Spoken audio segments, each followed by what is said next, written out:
One of the Valheim developers, Grimmcore, came over for a visit. Come along as we chat and play and chat. Hey, thanks so much for jumping in and doing this with me. No worries. It's actually no big deal from my side.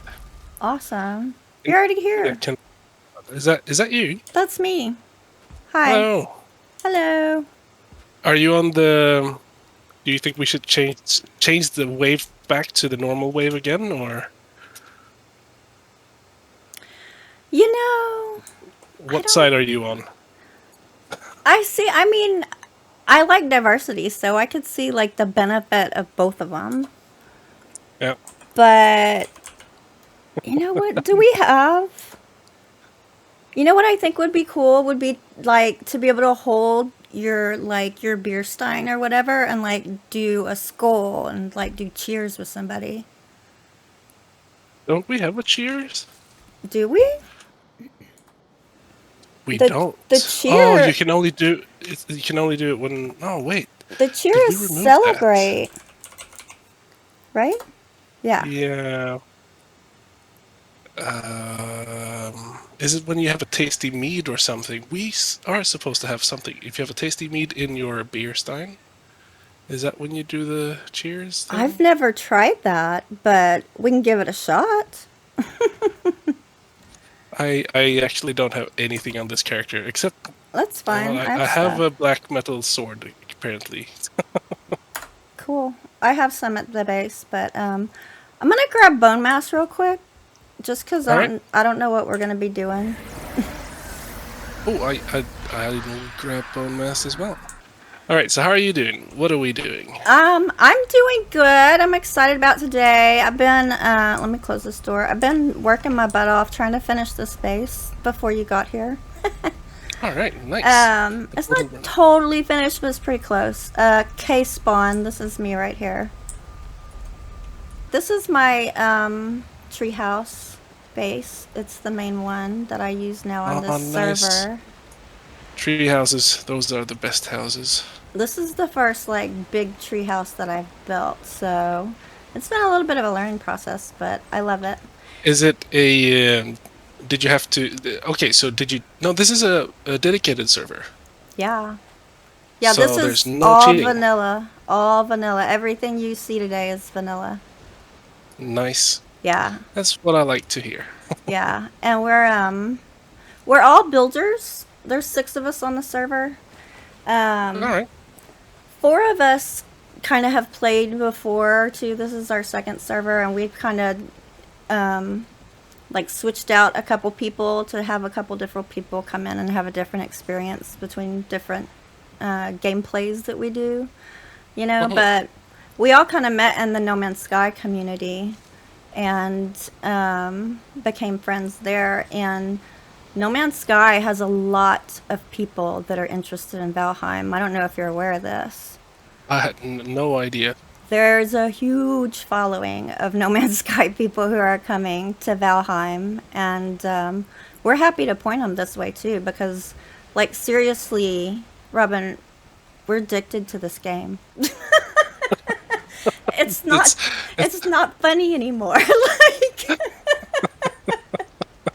I mean, when we first started the first server, because I hadn't even heard of it, and so it's me, Beeblebum, Zane's World, Golden Geck, or GG.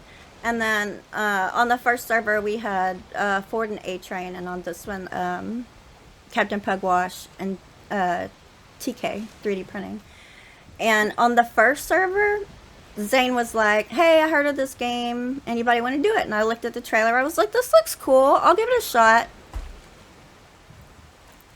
I mean, like, our families didn't see us for days on end. It was ridiculous. Like, and we're like all around the world, right? So it was like always somebody on the server. When you see the days, you'll see what I mean. It's all ridiculous. right. I have over 1,000 hours in this game already. Really? Really? Yeah. That's almost more than I have. No. Are you I think I've got serious? I think I've got like maybe 1,500 of real play hours, but then if we work in Unity, as soon as we start up Unity, it counting the playtime on Valheim on Steam for some reason, because Oh it has to yeah. be connected. So now that we're friends on Steam, you'll see me like be playing Valheim every day Yeah, when you'll I'm see me working. too, except for when I hide myself because I'm not supposed to be playing Valheim, but I'll cut that part out. No, Oh, no, I won't. No, I won't. I was joking. I'm going to cut out all my dorkfish moments. no, but I think I've got like 1,500 hours of real hours, See, you have a little or bit more something than like me. that. I'm at like 1005 or something like that. Yeah, but then I've been working here for 2.5 years as well. So Yeah, so I'm an addict. I wasn't lying. how do you like the door, this door I made? I love these doors. I love them. I love that. Well, of course, it uses the new material. And being a builder, I mean, you're always going to get me with, like, build parts and how they look and how they sound and feel and everything. And I like that it's like a very heavy door, you know? It feels heavy, it sounds heavy. It's like it would be very secure. Is that kind I'll of what give you you were going some. for? No, gonna give you something that nobody knows about yet. Okay, scoop, scoop. We were. I think it was like the Hearth and Home trailer was basically done. Uh-huh. We were just gonna go on vacation on summer, and everything was fine. We come back and when we release the Hearth and Home trailer. There's a point in the trailer. Have you seen the animated trailer? Yes, yeah. Okay, so there's a point in that It had a animated. door. There's a door, and we lingered a little bit too long on the door just to build the tension. But people thought we were going to. They're definitely putting in a door, but there was no door planned. So we read all the comments and was like, they're expecting a door. Like, there has to be a So door now. yeah. So 1 week before, maybe like 5 days before we released Hearth and Home, we like, okay, we need to make that door. So, so we made the door and shoved it in. So it was like probably the last item we That's pushed fast into Hearth and turnaround. Home. Yeah, yeah. I think we do really have a fast turnaround at Iron Gate. It's just we want to test it a lot. But, I mean, y'all are like smaller and young, so you can be more nimble and kind of doing things like that when you decide to, right? I think so. When we're a small group of people, it's easier to communicate. We don't have to go through several. I'll just follow along if you want to show me stuff, and I'll talk Oh, okay. at the same time. But as we are like a small group of people, it's easier for us to make quick decisions. And oh, what's this? Ah, what a nice idea for a sofa You like it? and a plate. I know we don't actually have rolls, but it kind of looks like rolls with the cloudberries, so I thought we'd sit here and have a bit of fika and chat. Nice. Oh, fika. Oh, nice. A small little fika. Okay, yeah. Right? No, but as I was saying, with smaller teams, it's easier to have a faster turnaround. And also, the big thing is that with the art style that we have and the pipeline, it does go a bit more faster than a big AAA company where everything Yeah. has to be regulated and checked so many times to see that a character is done properly and done and well and all the animations and everything.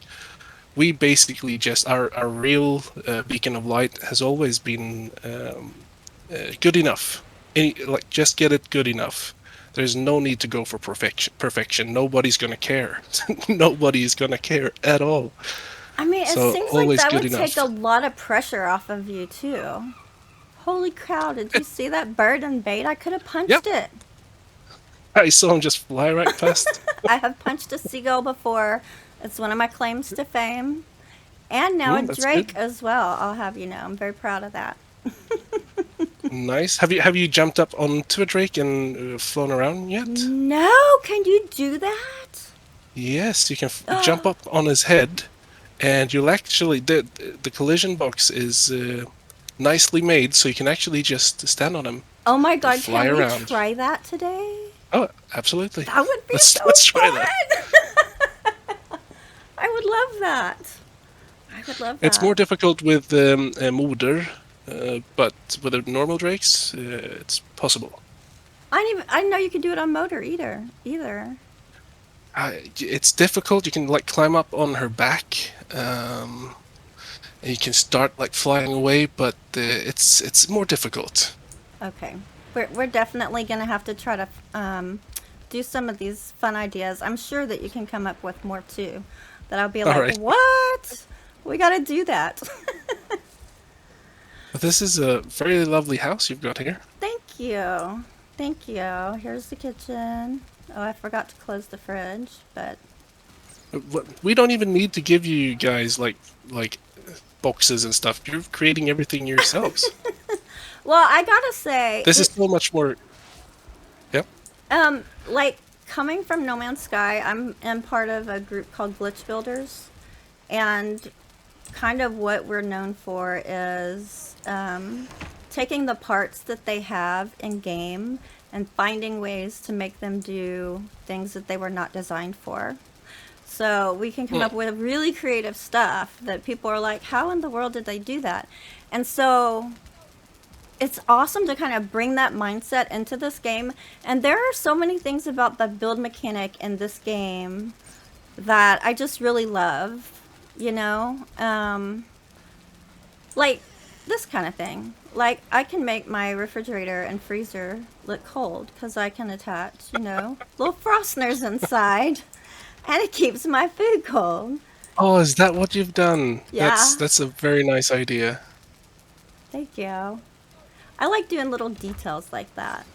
But I mean, a lot of that stuff can be done because of the freedom and like phasing parts here. You know what I mean? Like Yep. the build parts and a lot of the decorative items too. And maybe finding creative ways to do things that wasn't really intended for. Like, okay, right, like look at this here in the kitchen.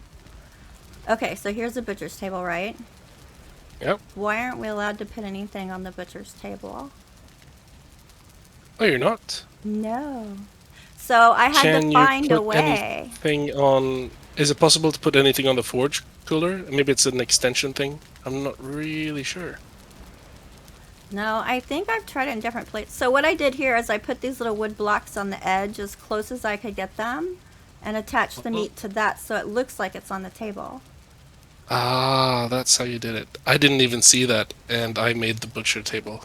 I was like, that's nice. Well, it's a very lovely looking butcher's table. I love the detail in it. But I'm like, shouldn't we be able to put meat on that?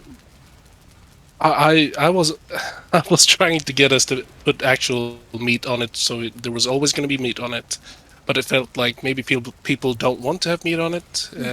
Maybe it would look weird, because then you'd think like obviously you need to have meat in the recipe. For that meat to But be yeah, no, sitting this. there. Yeah, exactly. That makes sense. No, I mean, I like the call of it not having the meat on it because then we can diversify the part more. You know, like I might want to use it as something other than a butcher's table sometime as part of building something else. But I would like to be able to attach meat on it when it's used as a butcher's table.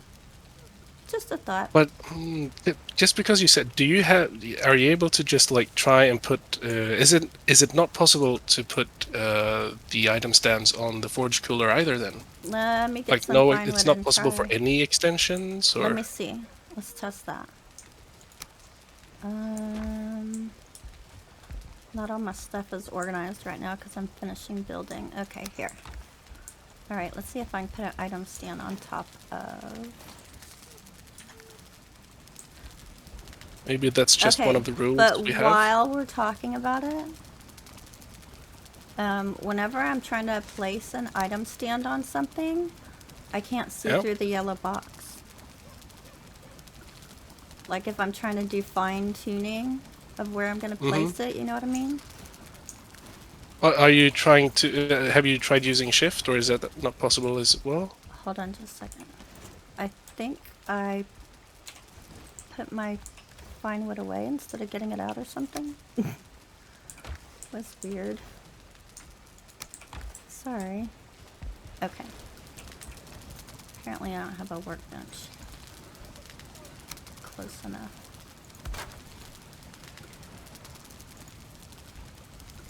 Okay. Yeah, so I'm trying to put it in a specific place. It's really hard to see through the yellow squares. Really hard.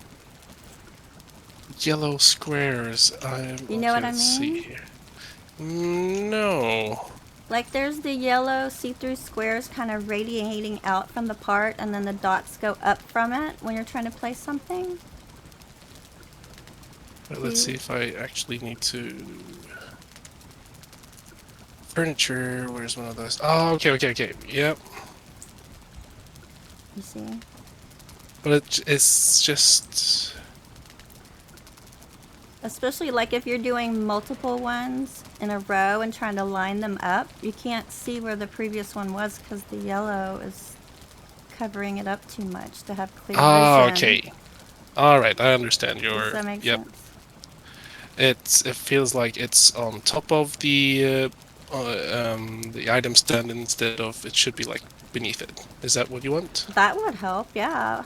Or if it just wasn't so dark of a yellow that you could see through it. I mean, I don't know what would be the best technique to make it visible. Oh I wait, just has it always know been this? Has it it's always been always like been, this? always been. Yeah, it's always been hard to see. I hear a lot of builders talk about that. So that would be a big wish list item. You know what? I think that. All right. Yes, I totally understand what you mean now. And that doesn't even apply for the vertical item stand. That's not an issue in that Right, case. because it's on the bottom. Exactly. So that's So you definitely can see something we it. can fix. I think. Yay! All right, That's definitely more work I can give boss. I'll send cloudberry rolls over to the office. If y'all Oh, do nice. that. So anyway, to answer your question, no, I can't put it on the forge either. The cooler, it All right. says So I guess it's probably an invalid extension placement. thing. Maybe then. Maybe it's because you're. Okay. Yep. I understand. Maybe it's because we don't want you to be able to put extensions on extensions, but that doesn't make sense because you need to put them. I don't know. I have no idea I've why. stumped you already. Yep. I have no idea. Well, and ponder that. Okay, so here's the biggest, most important question. Yep. Well, maybe the second biggest, most important. You see these red fruits right here? You know what I'm going to ask? About placing berry bushes in your garden. Oh, no. I know we're not going to get that. That's fine with me. But they're called raspberries. But they look like Yes. strawberries. I agree. Is it you? Is it you that did this? No, it's not me. That was before my time. That was when Richard was working alone. Ah. But yeah, they definitely look like strawberries. So this is just going to be like one of the cute little perks of the game. Do you want that changed? I mean, people comment on it a lot. I mean, Yep. it doesn't really matter to the game. Just like people are always saying, "Why are they called raspberries? They look like strawberries." No, I totally agree. They should actually look more like the cloudberries, being red instead. That would be actually closer, I guess. I kind of would. Okay, this is your guest room over here that I made for you. Oh, nice. See, things like these stairs is something we didn't anticipate people building at all Yeah, before early access. it's your little guest Oh, house. nice spawn point. A nice bed. Yeah, I like to add a little extra to stuff. I like adding neat little details, you know. Just coming up with I stuff. can see that. Like you have a great home. Thank you so much. That means a lot. I appreciate it. And then you've got your little night light here as well. Yeah, I need to Or add a snack. or a snack. I mean, yeah, could be. And here's my favorite item. The I was actually thinking about the bone shield here on my Yeah. way home today because we've had some design discussions this past week actually a lot. Can't talk too much about it, but I really like how we have evolved some of the style of the game as well. Um, this shield might be a little bit too much cluttered with detail, Too but I still busy. like how it's that there's a lot of 3D mesh detail in a low poly kind of style and low resolution. I mean, I think that's what a lot of people like about this, from what I've heard, is that it looks cool. It has a lot of detail, you know? Yeah, Plus, it's yeah, using the bones for something, which yeah, we end up with so many. Gives us something yeah. else to do with it. And it looks scary, right? That's an intimidating shield right there. It is. There was another different design for it back in the day where it was just only bones, but it felt like it wouldn't make sense. Now it's like more decorative. But I don't know. I like the detail on it, even though it's really simple. It's high detail, low resolution, low Mm-hmm. poly. So that's what I It is. And it's kind of good. think we should have to stick to more to in the future. But I don't know. We It's because creepy everything's with the always going to spine get going ramped down the up when you're middle. making games. As like we were doing, if you're doing a new weapon or a new armor or whatever, you always have to try to beat the last armor, Uh-huh. and you always have to be careful of not trying to bump it up like so it doesn't fit the style anymore. So this is like this shield is right on the edge of being not accepted in Valheim Really. kind of design. Yeah. Because of the level of detail. Yes. So, what was y'all's decision in going with this style of graphics in the game? What was I think like, mostly it's when Richard started. Mostly it's like so the scope of a game. If you're starting out, definitely if you're alone, you want to have a process to be able to scale the project when you work on it. So if he would have gone for a like a AAA kind of photo based render kind of, let's say like what like Call of Duty, like those kind of like mm-hmm, high end, high like resolution and everything more like that. realistic looking? Yes, that Mm-hmm. would mean you'd have to spend a lot more time on things. Mm-hmm. Um, so he found a really nice style that sets it. Well, it sets it apart from a lot of different other games, especially when you have modern lighting with low resolution stuff. And it meant also that he could work on stuff and get it completed and continue on to the next part without having to spend too much time on doing something. Mm-hmm. And and I'm really thankful for that. I because that means we can work faster now. Yeah. Uh, Yeah. I mean, it but sounds also he like it. likes like yeah, sorry. Go ahead. No, he is a big fan of pixel art as well. Although this is not really pixel art anything because we're just downscaling the texture resolution and doing some filtering stuff. Uh huh. Um, so, but I mean, it's all good. It really sets everything up, or it sets the game apart from a lot of different games, I which agree. is just positive. I agree. And I mean, I guess earlier on I heard more of a discussion around, this choice, but I don't hear it as much anymore. What I hear more now is that people love it, is what I hear the most, because it's unique and it helps rendering be easier.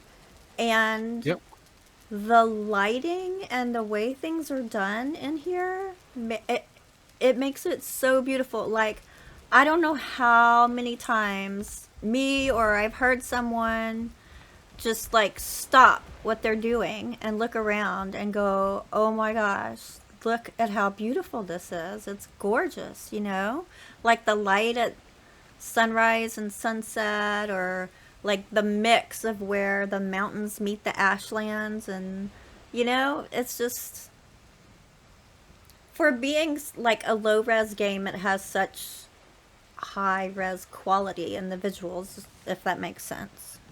Yeah, and I think that's all thanks to Richard because he's a photographer as well, and he's really keen on making really nice environments with good lighting.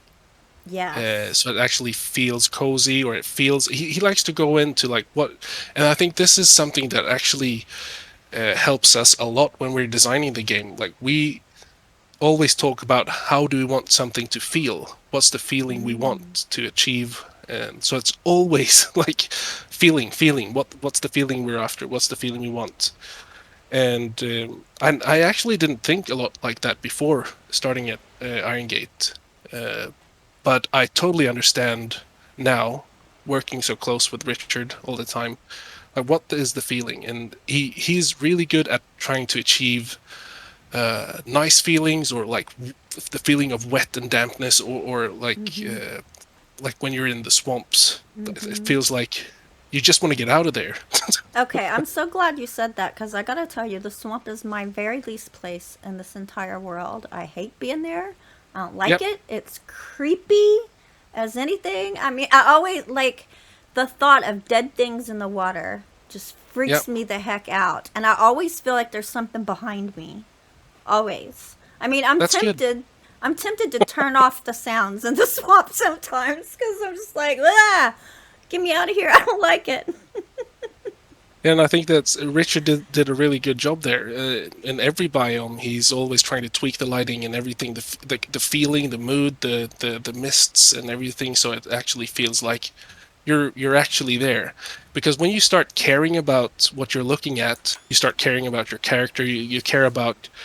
You don't want to die. You want to continue the experience. But when there's no lighting, and or the lighting is bad in certain games, you just don't care anymore because it's not interesting. And when things stop being interesting, you lose interest. There's no mystery anymore, and yeah, Yeah, you get invested. And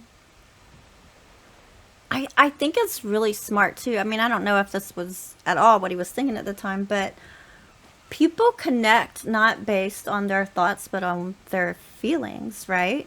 Like, yeah, you can think something about something, but if you're going to get bonded with an experience or a world or a character, it's going to be because of the way that it makes you feel, the yeah, experience that you have.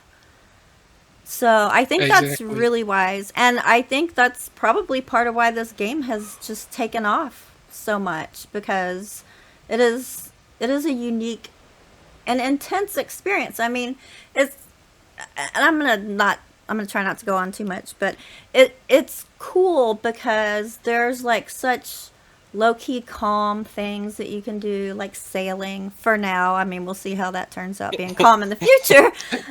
Yep. Right? But for now, it's very peaceful. There's lovely music, or farming or just like mining or chopping trees is kind of relaxing to me to do that. But then again, there are moments that make me scream like a little girl, want to run out of the room, you know?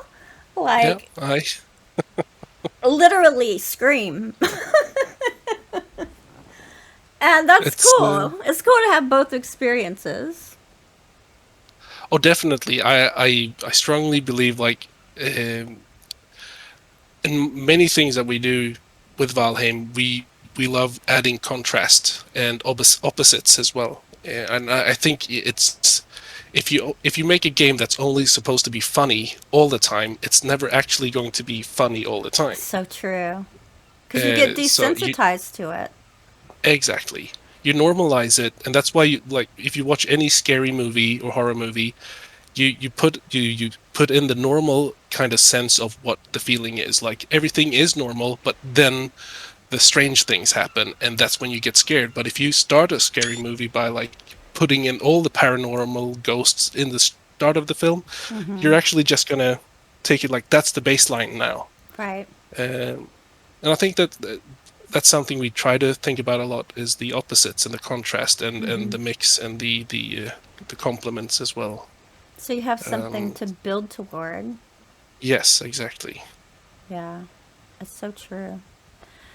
You want to have a sleep real quick and get us some light? Oh, sure.